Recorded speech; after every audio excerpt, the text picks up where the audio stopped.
Hello everybody, it's Joe here and it's the Friday video with me on Speakeasy. It's been another very quiet week unfortunately.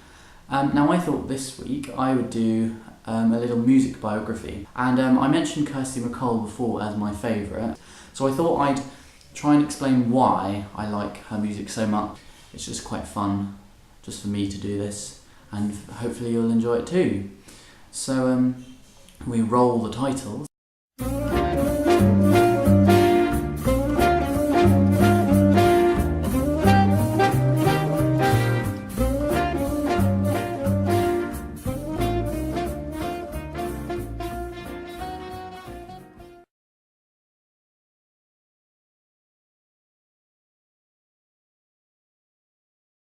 This is Kirsty MacColl's next sort of single, but on a different record.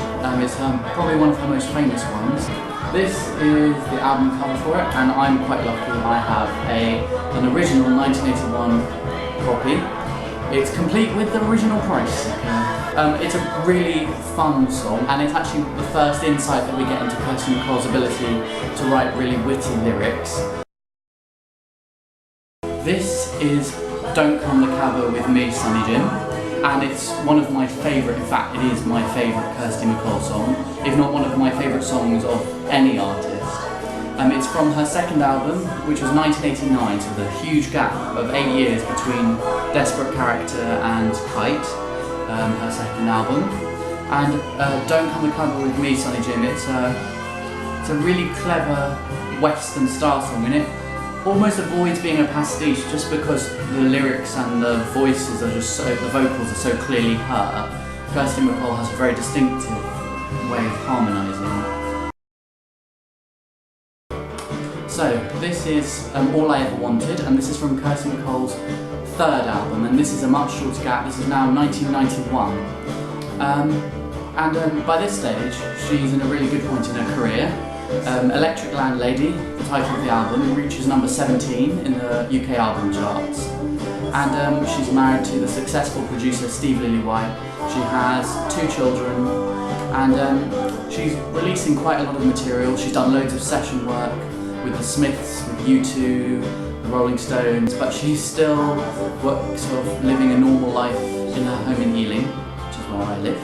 I associate it a lot with French and Saunders, and there's a bit of a reason for that. French and Saunders is one of my favourite comedies, and in the comedy, Roland Riveron is heavily featured. He's a very funny, bizarre man, and in the music video for this, All I Ever Wanted, Roland Riveron plays Kirsty MacColl's imaginary character husband who doesn't care, and it's a very jokey sort of video, lots of different sort of scenarios, scenes going on, and there goes the harmonica solo, the best bit of the song.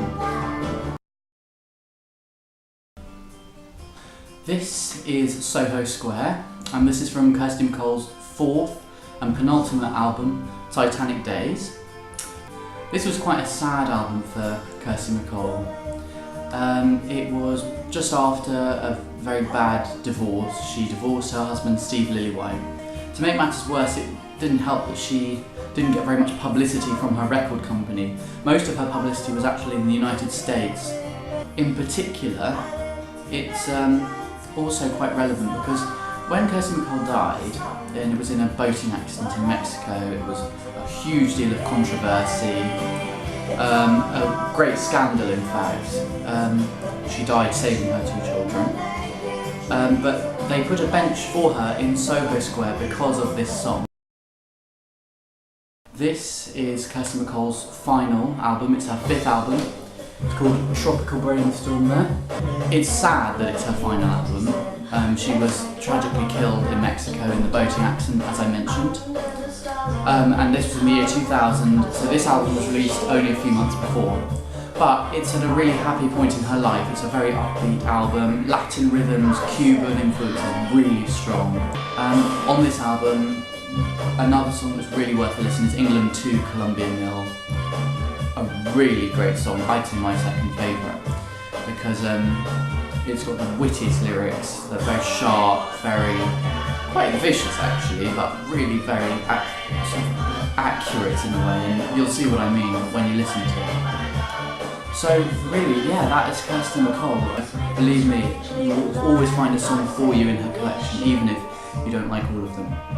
So that is my music biopic, that's a clever word, for this week. And stay tuned for more videos from Speakeasy.